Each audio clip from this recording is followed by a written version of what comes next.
Hey there everyone, it's Adamantium here again. Just thought I'd bring you another video. This one I'm calling the TZM quote meme campaign. Now essentially the day before yesterday while I was at work I was listening to Where Are We Now? One of the lectures by Peter Joseph, and as he was talking I thought to myself, wait a minute, what he's saying right now is very familiar. And I realised that it's actually a quote that I've actually copied onto the leaflet, the TZM leaflets that I give out, and I copied it from a quote meme that exists of him. The particular meme that I'm talking about is this one. Our entire system, in an economic sense, is based on constriction. Scarcity and inefficiencies are the movers of money. The more there is of any resource, the less you can charge for it. The more problems there are, the more opportunities there are to make money. This reality is a social disease. For people who can actually gain off of the misery of others and the destruction of the environment. It's called moral hazard in the insurance industry. The whole system is moral hazard. Efficiency, abundance, and sustainability are enemies of our economic structure, for they are inverse to the mechanics required to perpetuate consumption. This is profoundly critical to understand. For once you put this together, you begin to see that the 1 billion people currently starving on this planet, the endless slums of the poor, and all the horrors in the culture due to poverty and depravity are not natural phenomena due to some natural human order or lack of earthly resources.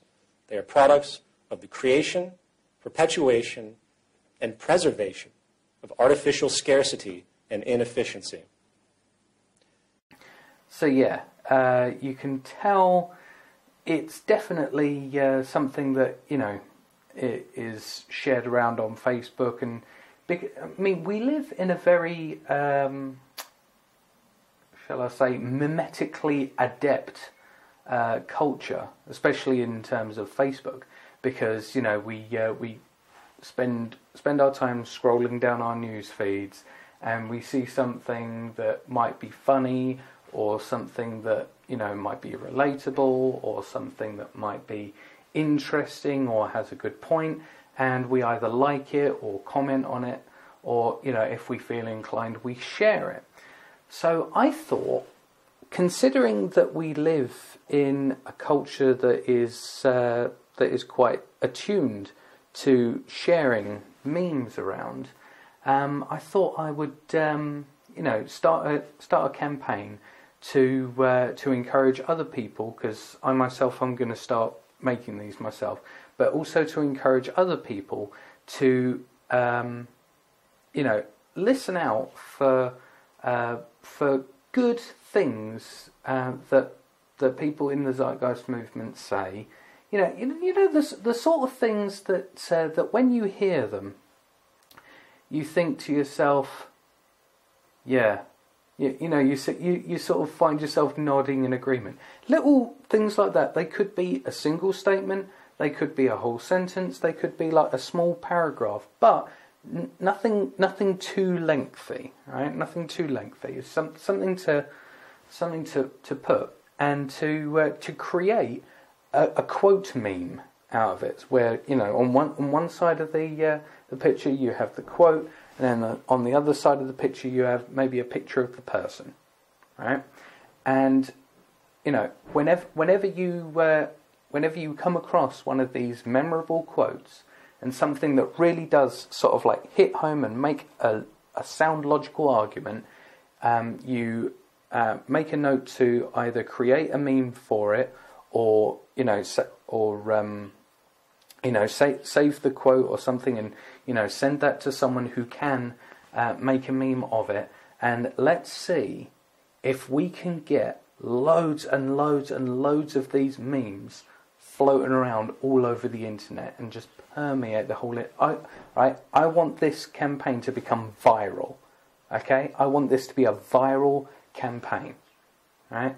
And this is, you know, this is something that, you know, that virtually anyone can do. Hell, even I can create a quote meme using, you know, Microsoft Paint. You know, it's simple, right? So I thought I'd start off with that, and also there was a bit of synchronicity actually, because there was a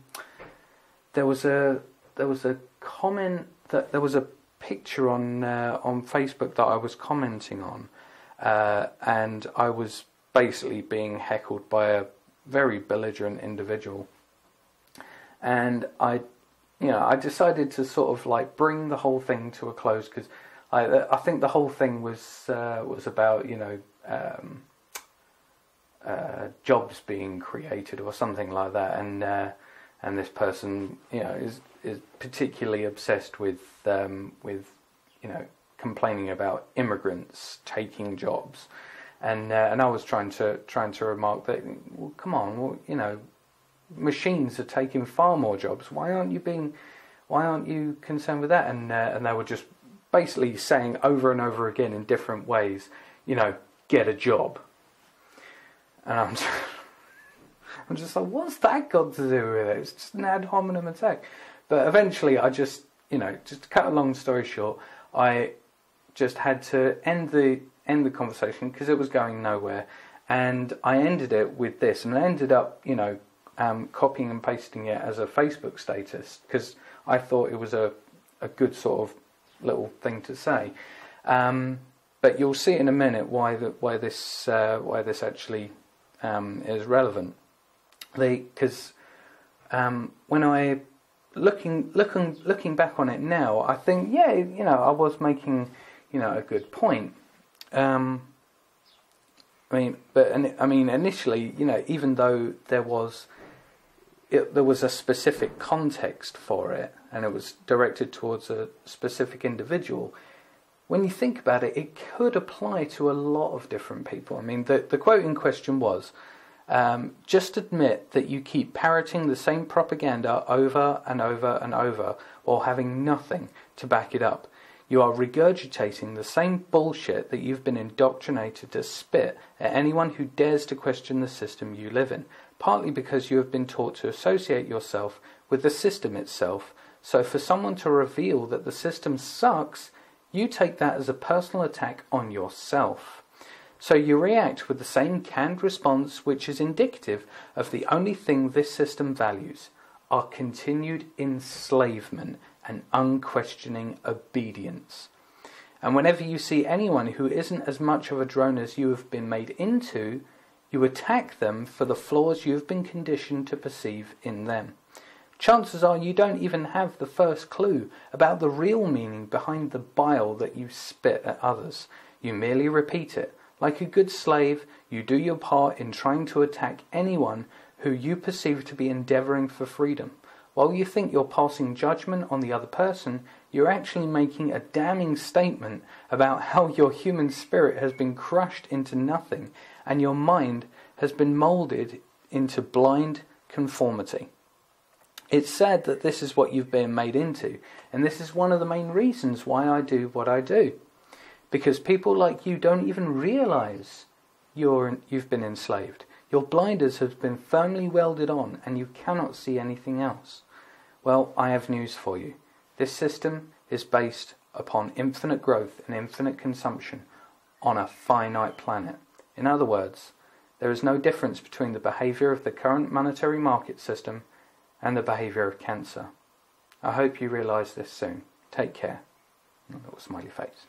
Now, a friend of mine, Michael Green, from the Eastbourne chapter, if any of you guys don't know, I really recommend you guys check out his work. He basically takes old, used like TVs that don't work anymore, and he turns them into works of art. He paints on them and paints like these really awesome like pictures all over them. And he sent me a message on Facebook asking if it's okay with me if he could take that quote, that whole spiel, and basically put that on a TV along with a picture of me with a megaphone, because he thought, he felt that was a good thing to get out there in terms of responding to attacks that we receive.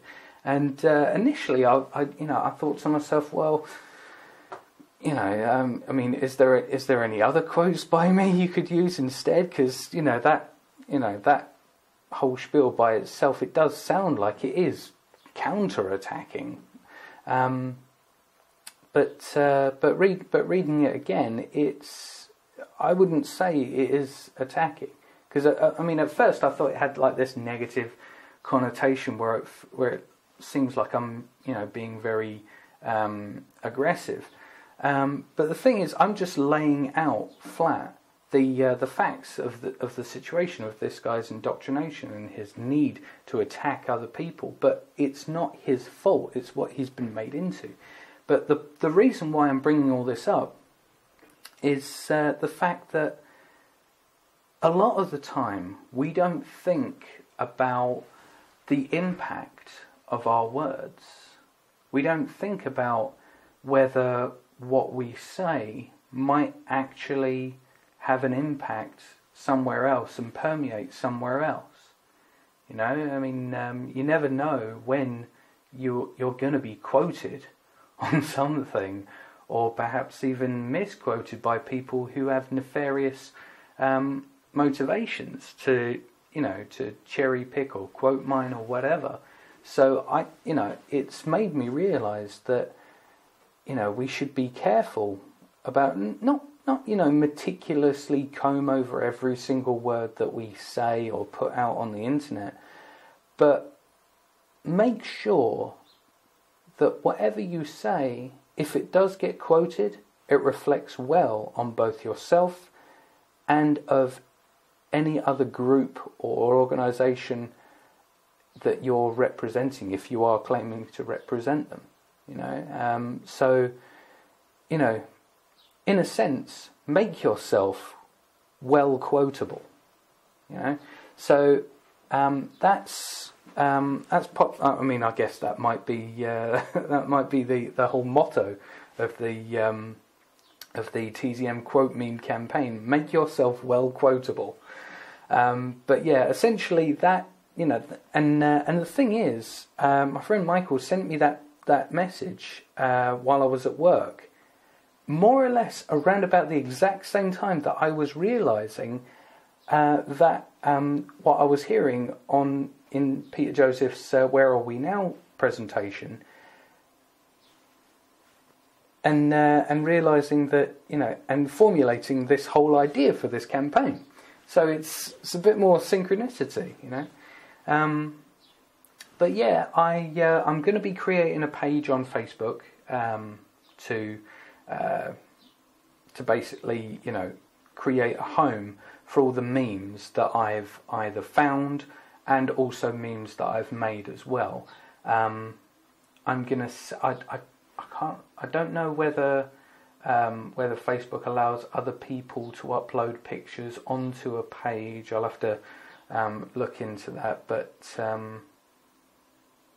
I mean, maybe, or maybe I can just create a photo album on Facebook of the quote memes that I've made, and other people who participate in this campaign can also create photo albums. I mean, I'll have to think about what will be best. But essentially, I am going to start creating more quote memes, because the thing is, if you were to search for quote memes in regards of the Zeitgeist movement, chances are you will mostly find some, mostly of Peter Joseph. I know there's one for Ben McLeish, but as far as I've seen, I haven't searched any particular individuals by name. I don't know. There might be quote memes for other TZM members, but that's all the more reason to create even more. Because for one thing, if you're watching this and you think, yeah, this will be a good idea. No offence to Peter Joseph, but I urge you, don't make any of Peter Joseph. Make quote memes of other TZM members, because Peter's not the leader. Right? He's not the central authority of any wisdom that we need to promulgate. Promulgate? I don't even know what that word means.